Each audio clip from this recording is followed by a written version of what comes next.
Hello, everyone. Thank you so much for tuning in today. So, today I will be showing you how to make this Amla butter.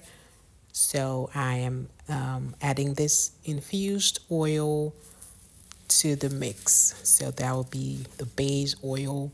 So, if you watched my previous video, you would see how I made this Amla oil.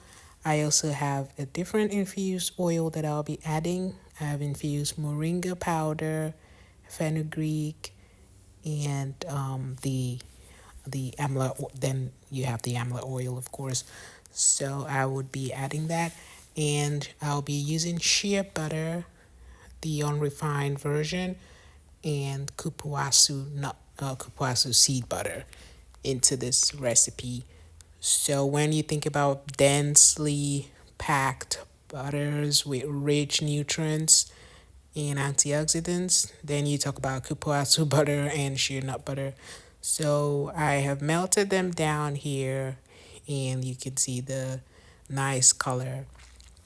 So I noticed that a combination of the unrefined shea nut butter and cupuaçu butter just smells great.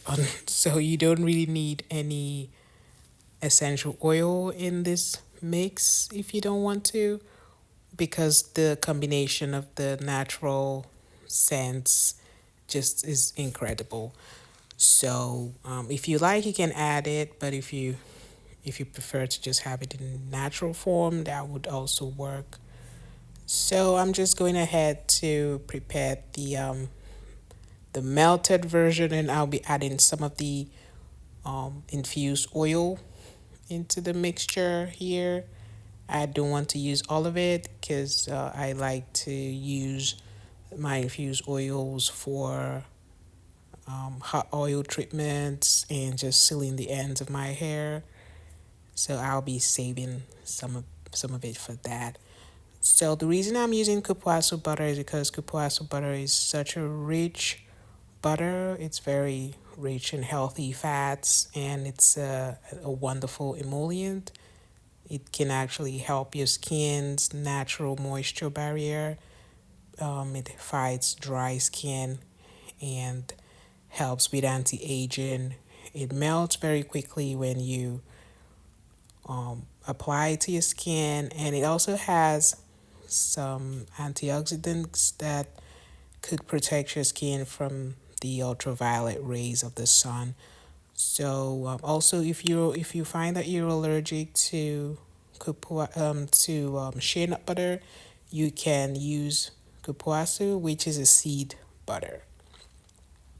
So I just brought out some of the moringa oil infusion, and I plan to add it into this whipped butter. So if you don't have it, you don't have to use that in this recipe. I'm just trying to make it extra rich and extra packed with nutrients.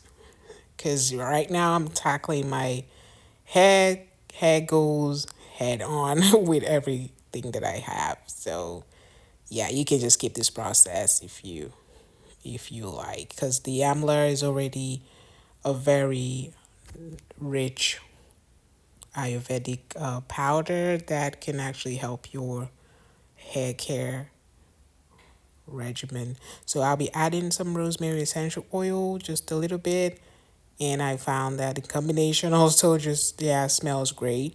And the reason I use shea nut butter is very obvious. Shea nut butter helps the skin and hair and just softens the hair. So these butters that I used in this mixture, they are both wonderful and would help the Ayurvedic powder, which is Amla in this case, to shine through. So that's why I chose them.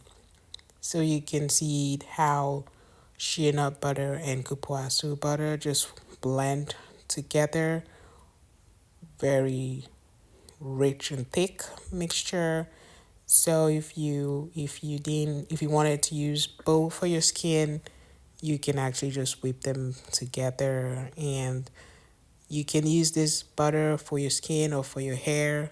It nourishes both, and you would get the benefits both for hair and skin. So most of the recipes I make on my channel can actually be used for both hair and skin, because anything that is good for your skin is also good for your hair, because your scalp especially is also skin. So if you wanted to apply it on your scalp, that would work as well. But I find that when I make butters like this, they work very well in my lock method. So for example, I'll use leave-in conditioner, and I would use some oils, and I will seal up my ends and my entire hair with the butter, and it would just soften the hair and just makes it really nice to touch. So I definitely recommend these kinds of butters for like twist outs,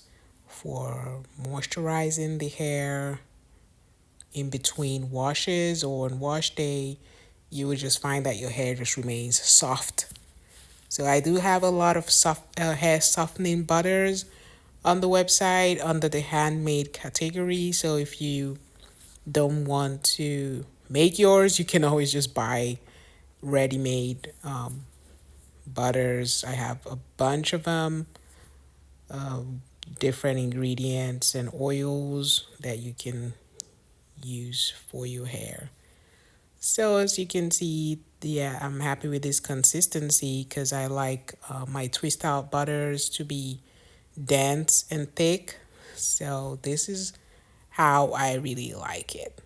So I'm happy that the Amla powder is nicely infused into this butter, and it would just blend straight into the hair. So sometimes if you use the Amla powder straight, maybe in an oil mixture, your hair might get some tiny residues, but when you incorporate it inside butters like this, you can be sure that your hair would benefit the most. So I hope you enjoy this video. Be sure to subscribe and follow me and watch all the videos that I have here. Have a good day. Bye.